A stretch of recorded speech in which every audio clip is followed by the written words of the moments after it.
Ya, saudara, terima kasih Anda masih di Sapa Bali Pagi Ruang Psikologi, dan di sini kita masih akan membahas soal topik kita hari ini, bagaimana tips berhasil menerapkan hypnoparenting pada anak. Dan Nita di sini masih ditemani oleh Kak Vidya Loka, seorang psikolog klinis anak. Kita nggak terasa udah di segmen terakhir, Kak Vidya. Iya, benar. Karena seru pembicaraannya ya, Kak Vidya ya. Ada beberapa fakta-fakta yang mungkin belum banyak orang tua tahu yang sudah pernah dilakukan, terungkap sudah di sini. Iya. Dan mungkin di segmen ini kita lebih ke gimana tipsnya dan kita tahu apa tantangannya. Tadi di awal kita sudah menjelaskan soal prakteknya, Kak Vidya ya. Nah, ketika sudah praktek nih, kan pasti ada tantangannya gitu. Biasanya apa saja sih, Kak, hal-hal yang pasti akan dirasakan oleh orang tua ketika sudah tengah melaksanakan ini, tantangannya yang mungkin berpotensi membuat ini menjadi tidak maksimal hasilnya, Kak Vidya? Oke, jadi tantangan pertamanya biasanya begini, kalau misalnya anaknya udah usia 3 tahun dan orang tuanya baru-baru ini ingin melakukan hypnoparenting, artinya dia sudah mulai kewalahan dalam menghadapi anaknya. Artinya kan, sehingga tantangan pertamanya adalah mengubah citra orang tua dulu. Mengubah citra dulu, jadi dari mama yang galak, dari mama yang suka marah-marah, dari mama yang sukanya mukul, itu kita harus rubah dulu menjadi mama yang baik hati, mama yang menyenangkan, dan mama yang melindungi. Mengubah citra itu memerlukan waktu sekitar 3 bulan. Itu tantangan pertama. Kalau konsisten juga Kalau ya, konsisten juga. Jadi memang hipnosis tidak bisa dilakukan oleh sembarang orang. Ia hanya bisa dilakukan oleh orang yang powerful. Orang yang powerful bagi Nitya beda, orang yang powerful bagi saya beda, orang yang powerful bagi anak sudah pasti orang tuanya. Tapi jika orang tuanya tidak bisa menjadi sosok yang menyenangkan, cuma powerful aja tapi tidak menyenangkan, hipnosis tidak bisa masuk. Berarti harus balance antara dua balance. hal itu. Lalu setelah misalnya berhasil masuk ke fase itu, berhasil masuk ke kedekatan dengan anak, anak mau mendengar apa yang kita bilang, ya kan? Storytelling. Oke, storytelling, kemampuan orang bercerita sekarang ini menurun. Sehingga makanya banyak sekali akun-akun di sosial media yang menyajikan cerita itu diminati. Kenapa? Karena cerita hanya bisa didapatkan di sana. Kita jarang mengasah kemampuan kita untuk bercerita, mendongeng gitu.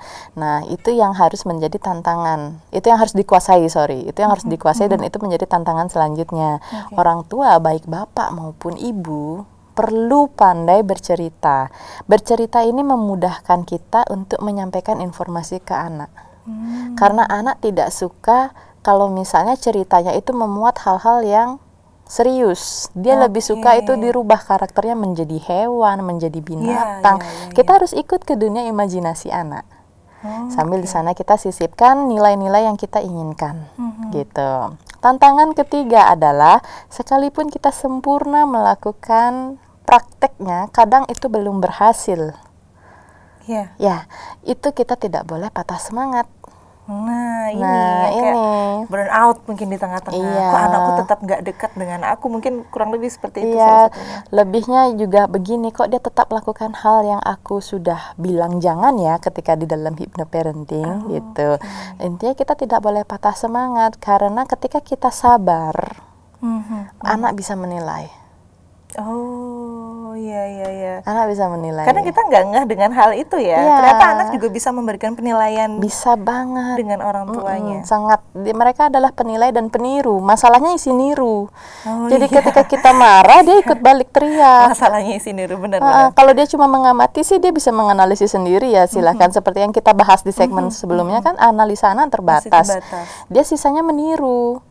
Jadi ketika kita marah, kita bentak, anak ikut bentak kita, itu sebenarnya ya dia 100% sedang meniru kita. Jadi kita merasa hipnosis kita gagal, padahal kitalah yang menggagalkan itu. Tanpa sadar. Tanpa sadar. Jadi ibaratnya anak itu seperti, kalau kita bilang dia nakal sekali, oke, nakal itu kita bayangkan sebagai gelas yang isinya kopi deh. Isinya kopi, mungkin sekitar 5 mili aja kopinya. Kita mau membuat kepekatan dari kopi ini memudar. Kita ingin buat dia tidak terlalu nakal seperti yang kita harapkan gitu kan. Ya, kita harus menuangkan air putih yang banyak. Tidak bisa cuma 5 mili. Masih keruh kalau 5 mili aja. Berarti memang harus lebih banyak lagi. Makanya saya bilang lebih enak dari awal. Jadi ini untuk calon ibu ya, lebih enak dari awal karena dari sejak awal kita sudah mengeliminasi sifat-sifat yang kita tidak inginkan. Kita sudah mensugesti hal-hal yang kita inginkan.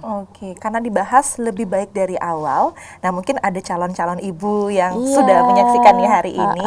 Nah, gimana nih Kak tips untuk mengawalinya? Tips untuk mengawalinya adalah happy dulu punya anak. Happy dulu punya anak. Benar. Kita harus happy dulu. Bebas baby blues, bebas dari post traumatic syndrome.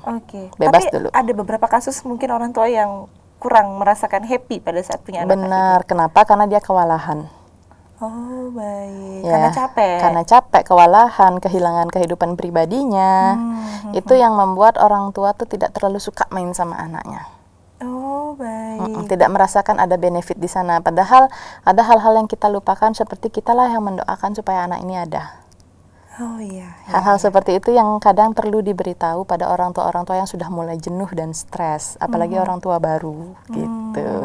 Tapi ini topiknya lanjutan ya sifatnya bagaimana tentang menerima kehidupan kita yang baru gitu. Tapi untuk yang sudah happy dan sudah siap, antusias dengan anaknya, menggunakan hypnoparenting adalah hal yang akan memudahkan kalian sampai nanti. Berarti tips awal yang pertama itu biar happy dulu. Happy dulu. Orang tua harus happy dulu, baru anak bisa happy. Kemudian kan dia niru. Kolaborasi dengan suami juga penting. Penting sekali. Seperti kamu ingin nanti anakmu seperti apa? Itu sering saya bahas sama suami saya.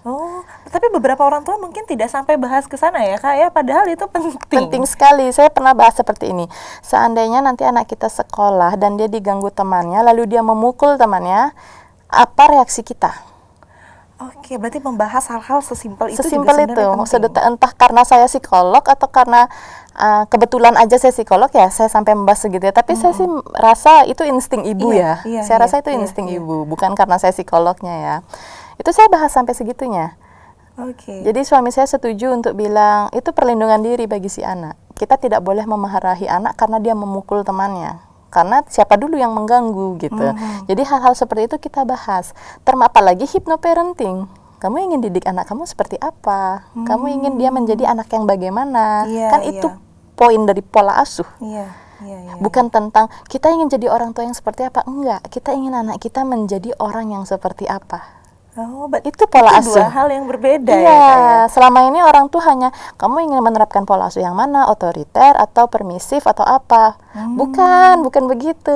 Kamu ingin anakmu menjadi orang yang seperti apa, maka asuhlah dia seperti itu. Berarti diganti fokusnya ya. Fokusnya bukan diganti ke kita, tapi ke anaknya. Sebenarnya itu poin pentingnya begitu. Berarti memang kalau pada saat kita mengawali ya pastinya kita harus happy, kemudian ada kesepakatan. Antara ibu dan ayah begitu ya. Kak Vidya, itu beberapa tipsnya mungkin terakhir nih Kak Vidya. Gimana sih himbauan untuk para orang tua supaya konsisten? Nah, mungkin yang sedang aku akan menerapkan ini ke anakku. Aku mau mulai menerapkan ini nanti ke anakku. Gimana sih Kak himbauan atau tipsnya supaya bisa konsisten? Supaya bisa konsisten ya. Ada beberapa hal yang mungkin kalian perlu catat di diary atau di sticky notes atau di handphone kalian, karena kadang ketika sudah menjadi orang tua itu kita kayak we left insanity somewhere gitu loh. Kayak kita udah bebel banget gitu. Kadang saya pun punya catatan-catatan yang saya harus baca ketika saya mulai kewalahan. Ya, seperti misalnya anak ini adalah hal yang kita doakan. Jadi kita tidak akan lagi yang kita awalnya marah dan kita merasa lelah, kita ngeliat dia, enggak, ini jawaban dari doa saya yang minta dia datang gitu. Jadi kalian harus membuat catatan-catatan seperti itu. Lalu supaya kalian bisa konsisten, itu adalah harus mengingat bahwa hari ini itu akan berakhir. Hari ini itu tidak selamanya. Usia anak bertambah terus. Jika di usia kedua, 2 hari usia anakmu dia masih rewel, usia hari kedua ini tidak akan terulang lagi. Jadi lewatin saja. Misalnya di tahun ketiga anakmu sudah mulai bertingkah, sudah mulai mencorot seluruh dinding rumahmu, lewatin saja. Nanti ada waktunya di usia 17 tahun dia akan melupakanmu. Jadi yang harus kita ingat adalah umur anak bertambah terus dan hari ini tidak selamanya. Harus melakukan self reminder bahasanya. Harus self reminder karena pada saat itu tidak terulang lagi. Jadi kita harus manfaatkan itu dengan sebaik-baiknya. Lewati saja, itu tidak selamanya. Dan salah satu tipsnya adalah dengan menerapkan hypnoparenting yang sudah Kak Vidya benar.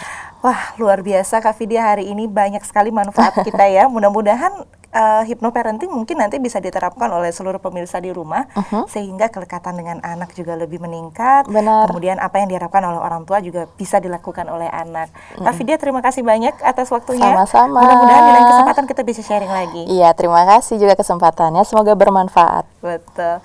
Baik, saudara, itu dia tadi perbincangan Nitya dengan Kak Vidya Loka, seorang psikolog klinis anak, tentang bagaimana tips berhasil parenting. Dan Nitya juga ingin mengingatkan kepada pemirsa di rumah bahwa tayangan Sapa Bali Pagi Ruang Psikologi juga dapat Anda saksikan di channel YouTube Kompas TV Dewata, Sapa Bali Pagi Ruang Psikologi, dengan topik-topik lalu yang telah kita bahas. Dan jangan lupa untuk follow Instagram kami di Kompas TV Dewata, @Facebook kami di Kompas TV Dewata. Nitya mewakili setiap kru yang bertugas mengucapkan terima kasih atas perhatian dan kebersamaan Anda. Jangan lupa untuk tetap patuhi protokol kesehatan, jaga jarak, cuci tangan, dan tetap gunakan masker. Om Santi Santi Santi Om.